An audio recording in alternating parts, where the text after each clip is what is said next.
Steel screamer. This little doubler here, we're just going straight in. So this water's so muddy, I'm not really sure how the top water bite's gonna be. I'm gonna go ahead and say it's probably on the downtrodden side. Well, sign of life. Is that your first cast with that chatterbait? I think it's my 5th or so, but that works. Hey. You want to dual wield some chatters right now? It's about to get a paddle to the face if he gets any closer. Big enough for me to throw a paddle at him. So after a brief exploration, Lunkers pulled one really good one out on the chatterbait, probably about 5. And then he had one flipping as well. It became pretty obvious pretty quick that this is gonna be a straight flipping day, I believe. All these bushes in here, super hard to get any kind of moving baits. Top waters, obviously, the water is freaking, it's chocolate milk, so that's not gonna be good. When you guys are looking at this kind of water, it's usually throwing big, dark stuff. Jigs that are dark colors, June bug, black and blue, green pumpkin even works, something that's got a lot of movement to it on the trailer, on the plastic. So I think we're gonna have to go straight plastics, and I didn't even have my braid rod in the kayak. I brought a straight braid rod. I'm gonna get that rigged up for flipping, and then we're gonna get in there deep, real deep like, and hopefully pull some toads out. Alrighty guys, back in the game. I'm gonna pull one of the baits out that I got in the previous MTB box.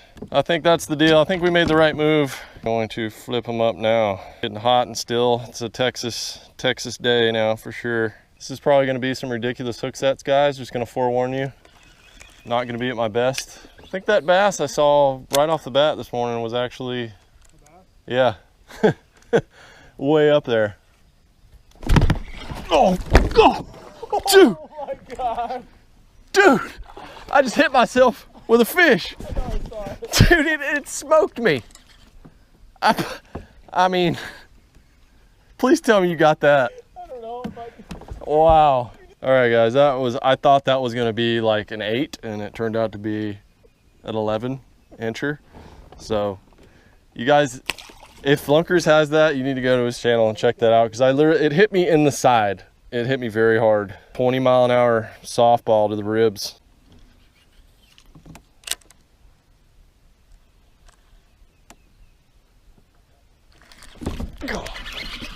Oh, golly, that's a good one.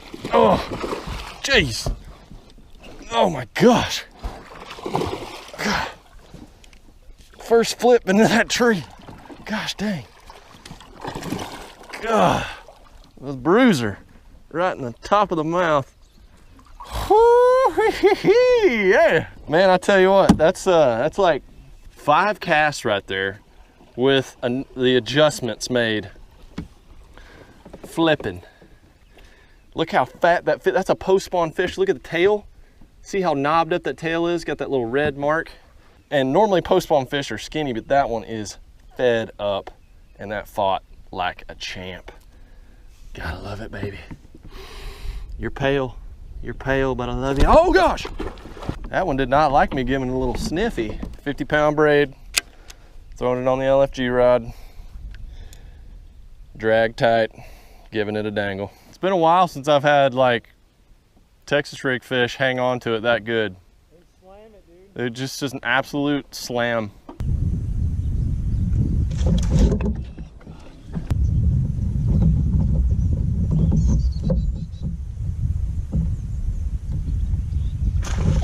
God.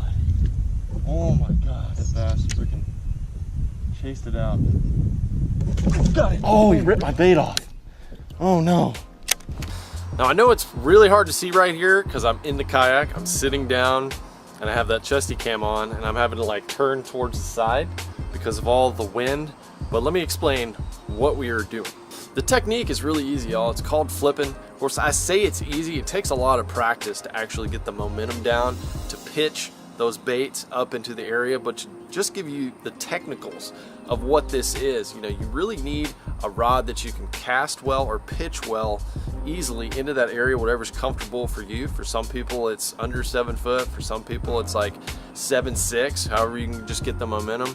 You see this little unit right here, this star shaped little object right there? It's called a star drag, and what you want to do is you want to go ahead and just blast that up. Because when you are pitching and flipping into this nasty cover, you want to be able to have every ounce of drag and get that fish out. As long as you have braid. If you have braid and you are up there in the 50, 65, 80 pound braid even, go ahead and lock that drag down so you can drag that fish out. If you give the fish any momentum to go the opposite direction, they're gonna go right into the bush and they're gonna wedge that hook and it's gonna pop right out of the mouth. We had that happen multiple times a day. Happens to everybody that flips. You want to make sure to reduce the amount of times that happens because it's sadness, it's frowny faces, and nobody wants it. The second thing about pitching and flipping that makes it real efficient is it's a quiet entry. You want to make it low towards the water, just a nice smooth release low to the water like you're trying to skip a rock. If you go for an overhand cast, it's going to just splash down in the water. Plus, you're going to have to go through tree limbs to get it in there. It makes it super tough. So with pitching, it's really a underhand technique. So you're trying to go under the limbs. And if you do it right, it's kind of like skipping a rock. You hit it just in front of the bush, get it to skip on the water a little bit, and then it just loop. Now, if you're really good, you can just do a nice little whee, and then just like a little raindrop, sweet little raindrop hitting the water, and it goes in there quietly. The fish reacts to it. They didn't hear anything, nothing scared them, especially in shallow water, and then bam, they jump up in there and they grab it.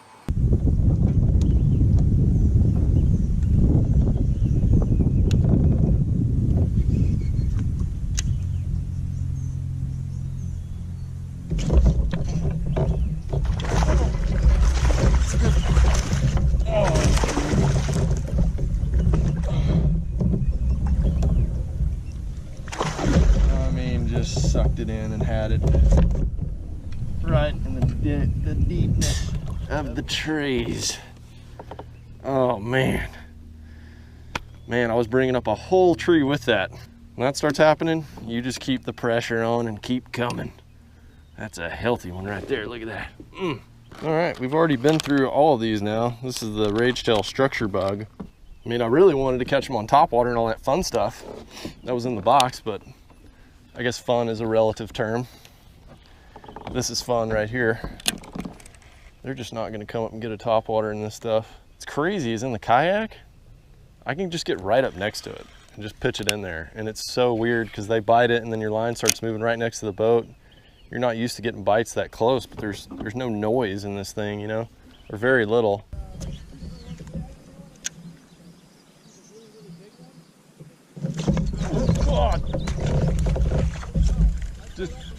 I just had another slingshot mode there. That was up shallow.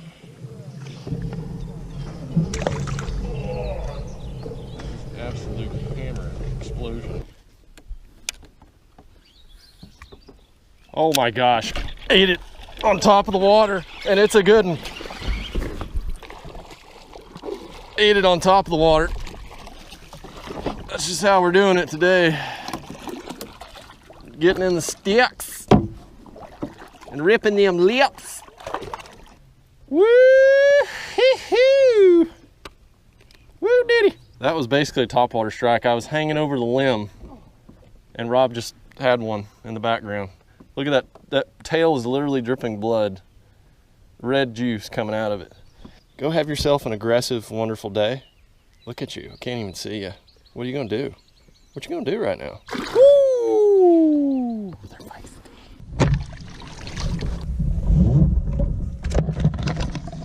The amount of sketchiness driving behind us right now, these two kayaks strapped down, oh, it's high. The stink meter is off the charts. I'm really trying to figure out how that was before. I think we did it the same way, but it just feels like it wouldn't make it the way it is. So we're gonna try to go back up all this crap that I didn't show you guys before. How much for you to take a bite out of the crack? Oh shh! How much for me to take a bite out of that tree? Someone's dead. All right, Dad, we made, well, I know you're not worried about me. The kayaks, though, made it home safe, huh? That's right. Well, I'm glad you made it home safe, too. Yeah. That's what, when you hit bumps, that's what it does, right? Yeah, it was kind of teetering the whole way home and freaking me out. Folks at home, that you too can build one of these tables. It's also a rod holder. It doubles as our rod holder. Now I would classify today as a pretty awesome adventure. Me and Rob have gone on plenty of them, but this was an area that just felt like you're in the smack dab middle of Texas, going through all those rocks, and you just had cactus, and it would just look like you got dropped in the middle of nowhere, and we pretty much were. I had no cell phone service all day, and we just fished. It was a good time. And that's it. I gotta go get rigged up to make another fishing video for you guys, and fishing is getting good. So, till then, see ya. Hey, come here, babe. Tell everybody why they need to subscribe to the channel. Well, you need to subscribe to the channel because it's just an awesome channel. I don't know, you guys. That is the worst sales pitch ever. Off guard. What is that? At least give this a smell. What does that smell like?